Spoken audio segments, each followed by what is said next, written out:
नमस्कार बंधुरा पियाज किचेने आपनादेर सबाइके स्वागत जानिये शुरू करछि आमार आजकेर रेसिपि दई आलुर फुलकी। भीषण सुस्वादु ओ मचमचे हय एई रेसिपि। एई पकोड़ाटा गरम भात डालेर साथे साइड डिश हिसेबेও खेते पारेन बा इभिनिंग स्नैक्से सन्ध्येबेला चायेर साथेও खेते पारेन। तबे चलुन देखे निই दई आलुर फुलकी बानाते की की लागছে। আমি এখানে 70 গ্রাম মতন দই নিয়েছি। ভালো করে ফেটিয়ে সামান্য পরিমাণে জল দিয়ে আবারও ফেটিয়ে একটা স্মুথ মতন পেস্ট বানিয়ে নেব। আমার ফেটানো হয়ে গেছে, এবারে আমি পাশে রেখে দেবো। আগে থেকেই দুটো আলু আমি সিদ্ধ করে রেখেছিলাম, সেই সিদ্ধ আলু দুটো গ্রেটারের বড় সাইজের মুখটার দিকেই আমি ভালো করে গ্রেট করে নেব। পুরো আলুটাই আমার গ্রেট করা হয়ে গেছে। এবার 3 চা চামচ চালের গুঁড়ো আর সামান্য পরিমাণে রেড চিলি ফ্লেক্স আর দিয়ে দেবো সামান্য পরিমাণে কুচনো কাঁচা লঙ্কা স্বাদ অনুযায়ী আর দেবো সামান্য পরিমাণে নুন।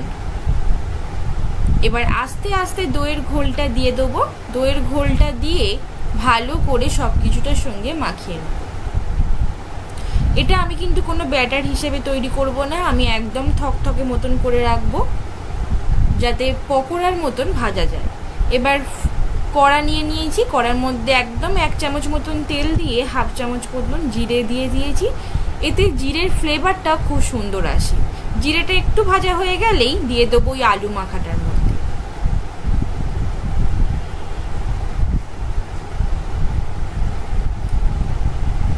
দিয়ে ভালো করে মাখিয়ে নেবো আর সামান্য পরিমাণে দেবো খাবার সোডা দিয়ে ভালো করে সব কিছুটা মাখিয়ে নেবো।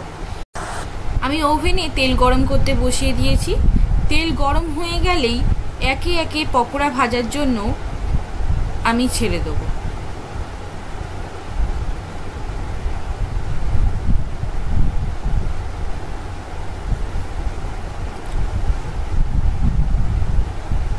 এই সময় গ্যাসের ফ্লেমটা থাকবে মিডিয়াম টু হাই। পকোড়াগুলো যখন একদম সেট হয়ে যাবে তখনই আলতো আলতো করে নেড়ে চেড়ে উল্টে পাল্টে দেবো।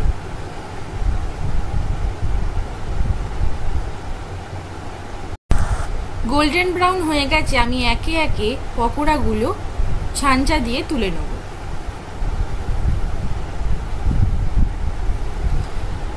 ছাঁচা দিয়ে তুলে ভালো করে তেলটা ঝরানোর জন্য আরও একটা ছাঁকনিতে আমি রেখে দেব। আবার ওই একইভাবে সবকটা পকোড়াই আমি ভাজার জন্য গরম তেলের মধ্যে একে একে ছেড়ে দেব।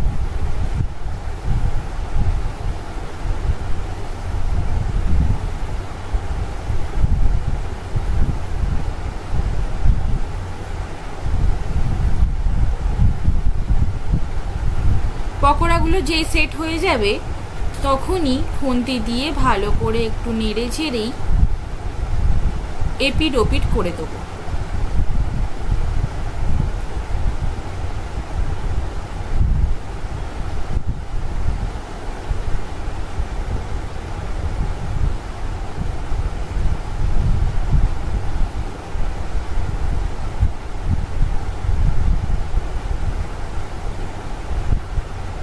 সব কটা পকোড়াই গোল্ডেন ব্রাউন কালার হয়ে গেছে, তাই আমি একে একে আবারও পকোড়াগুলো ছাঁচা দিয়ে তুলে আবারও একটা ছাঁকনিতে রেখে দেব। আমি আপনাদের একটা ভেঙে দেখাচ্ছি যে কতটা মুচমুচে হয়েছে এই দই আলুর ফুলকি।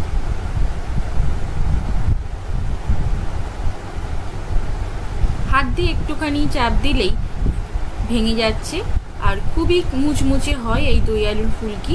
আমার রেসিপি যদি আপনাদের ভালো লেগে থাকে তাহলে অবশ্যই আমাকে কমেন্ট করে জানাবেন ও আরও নতুন নতুন রেসিপি জানতে হলে আমার চ্যানেলটিকে সাবস্ক্রাইব করতে ভুলবেন না। তবে আজ এই পর্যন্ত, দেখা হবে পরের কোনো রেসিপি।